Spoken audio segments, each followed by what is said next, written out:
नमस्कार, मैं हूं दीपक मुनि और आप हैं मेरे साथ धे टीवी पर। तो पाकिस्तान अपनी पूरी ताकत झोंक रहा है कि कैसे भी करके कोई भी करके आकर उसे भारत के कहर से बचा ले। पहले यूएस के पास जाते हैं, वहां बात नहीं बनती तो चाइना और रशिया से अपील करते हैं, वहां पर भी बात नहीं बनती। फिर गल्फ कॉपरेशन काउंसिल में जाते हैं, वहां से भी जब कोई सेटिस्फेक्शन नहीं मिलती तो ये यूएन के पास जाते हैं। तो आज के इस वीडियो में हम लोग ये डिस्कस करने वाले हैं। इससे पहले हम शुरू करें, आप इनसे मिलिए। ये हैं आसिम इफ्तिकार अहमद। जी हाँ, एक और आसिम, आसिम मुनीर, आसिम मलिक और अब आसिम इफ्तिकार। उनके यहाँ आसिमों की कमी नहीं है और हमारे यहाँ जयचंदों की। खैर, तो ये हैं आसिम इफ्तिकार अहमद। ये यूएन में पाकिस्तान के एनवे यानी कि राजदूत हैं। इन्होंने पाकिस्तान की तरफ से यूनाइटेड नेशन में गुहार लगाई है कि हे मालिक, आप जल्दी से इंटरवेंशन करिए, वहां स्थिति बहुत खराब है। भारत का पाकिस्तान पर काइनेटिक एक्शन लेना इमिनेंट है। Kinetic action, selection of words देखिए और उसमें छिपा हुआ खौफ देखिए। एक तरफ ये आईएमएफ से मिले हुए लोन से डीजल भरा भरा कर मिलिट्री एक्सरसाइज कर रहे हैं, बॉर्डर एरियाज में अपना डिप्लॉयमेंट बढ़ा रहे हैं ताकि भारत में एक डर का माहौल बनाया जा सके। पर यहाँ डर का माहौल छोड़िए, लोगों को मजा आ रहा है। एंटरटेनमेंट का नया सोर्स बन गया है पाकिस्तान। लोग आजकल अपने सारे एंटरटेनमेंट के सोर्सेस से डाइवर्ट होकर सिर्फ पाकिस्तान की न्यूज देख रहे हैं और हमारे जैसे कंटेंट क्रिएटर्स यहाँ पर फुल मजा भी दिला रहे हैं। अब ये देखिए, कल परसों में इनकी एक मिलिट्री एक्सरसाइज हुई। इसमें इनका army chief Asim Munir soldiers को मॉरल बूस्टर देते हुए दिखाया जा रहा है। पर वहीं आप इनके सोल्जर्स के चेहरे पर देखिए, हवाइयां उड़ी पड़ी हैं, मुंह सूख कर पपीता हुआ रखा है। पाकिस्तान जिंदाबाद बोलने के लिए ना इनके पास अब काइनेटिक एनर्जी बची है और ना पोटेंशियल एनर्जी। और ऊपर से इनके यहाँ के लीडर्स ऐसे ऐसे बयान दे रहे हैं, कोई काइनेटिक एक्शन करवा रहा है, कोई इमिनेंट एक्शन करवा रहा है, कोई इंडस से भारतीयों का खून बहवा कर पहले जोश दिलाता है और फिर अगले ही दिन अपने बयान से पलट जाता है, कहता है मैं तो ऐसे ही बोल रहा था, मैं कौन सा वहां बंदूक लेके गोलियां चलाने जाऊंगा। तो ऐसा खौफ का माहौल बना रखा है इन लोगों ने कि भारत को यहाँ कुछ करने की जरूरत ही नहीं है। ये खुद ऐसे स्टेटमेंट्स दे देकर अपनी आर्मी के अंदर इतना खौफ भरे दे रहे हैं कि वो इंडियन आर्मी के सामने इतनी ज्यादा काइनेटिक एनर्जी के साथ सरेंडर करेगी जितनी ज्यादा काइनेटिक एनर्जी के साथ आसिम इफ्तिकार अहमद ने भारत के एक्शन के बारे में भी नहीं सोचा होगा। आगे ये बोलते हैं कि इंडिया ने हमारा पानी रोक दिया है, ये एक एक्ट ऑफ वॉर है, Pakistan reserves all right to self defence. तो अरे मियां, कब तक रिजर्व रखोगे?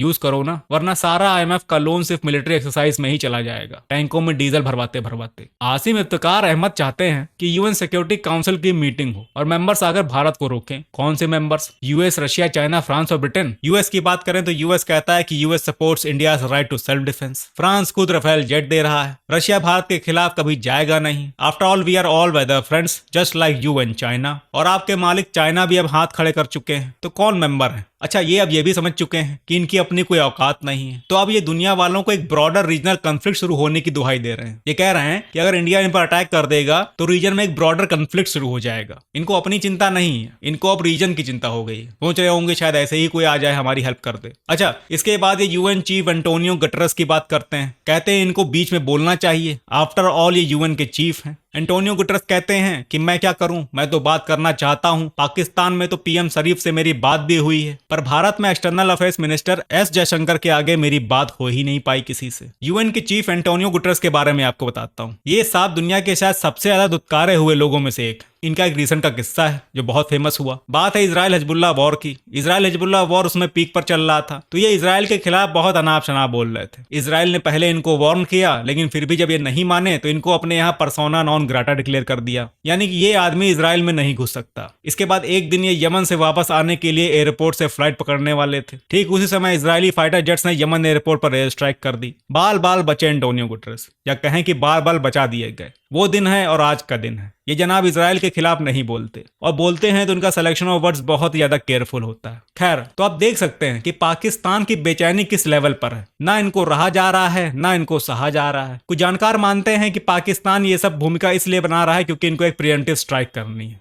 हो सकता है ऐसा हो, पर मुझे नहीं लगता कि भारत पर पहले स्ट्राइक करने की गलती करेंगे। इतना भी नाक में नहीं खाते हैं। चलिए फिर मिलते हैं और अपडेट्स के साथ, तब तक के लिए जय हिंद।